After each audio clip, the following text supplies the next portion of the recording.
नमस्कार, मी संतोष सुतार आणि आपण पाहतात सीएल माझा. स्वर्गीय अण्णासाहेब पाटील यांची 43वी पुण्यतिथी चंदगड येथे मराठा समाजातर्फे साजरी करण्यात आली. श्री देव रवळनाथ मंदिर सभागृहामध्ये ही पुण्यतिथी मराठा रणरागिणीतर्फे साजरी करण्यात आली. 1982 साली स्वर्गीय अण्णासाहेब पाटलांनी आपल्या मराठा समाजाच्या मागण्यासाठी विधान भवनावर मोर्चा नेला होता आणि आपल्या 100% मागण्या पूर्ण होणारच असं मराठा समाजाला आश्वासन दिलं होतं. मात्र मराठा समाजाच्या मागण्या मान्य न झाल्यामुळे स्वर्गीय अण्णासाहेब पाटलांनी आपल्या कुटुंबाचा विचार न करता स्वतःवर गोळ्या झाडून मराठा समाजासाठी आपल्या प्राणाची आहुती दिली होती. याचं स्मरण मराठा समाजाला राहावं म्हणून अखिल भारतीय मराठा महासंघ चंदगड तालुका रणरागिणीतर्फे या कार्यक्रमाचं आयोजन केलं होतं.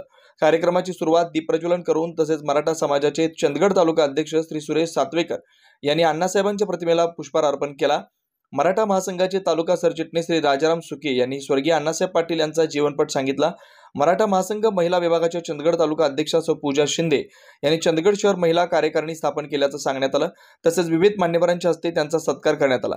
यावेळी प्राध्यापक गुरबे, प्राध्यापक CS देसाई, डॉक्टर राजाराम गावडे, महादेवराव वांद्रे, कुमारी स्वाती गावडे, अंकित गावडे यांनी आपापली मनोगत व्यक्त केली. कार्यक्रमाचं सूत्रसंचालन सौ अस्मिता सावंत यांनी केलं.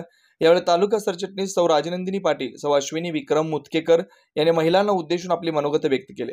कार्यक्रमाचे प्रास्ताविक सौ पूनम कडूकर यांनी केलं. सदर कार्यक्रमाला कोवाड विभागातून मराठा उपाध्यक्ष सौ रुपये वांद्रे, मानगाव विभागातून सौ रेखा देवन, शिरगाव नागनगाडी विभागातून मंगलवाके तसेच तुडिये विभागातून सौ आशा अप्पाजी गावडे व तालुका युवती उपाध्यक्षा कुमारी पूजा इंगवले उपस्थित होत्या. कार्यक्रमाचा समारोप श्री राजाराम सुके यांनी आभार व्यक्त करून केला.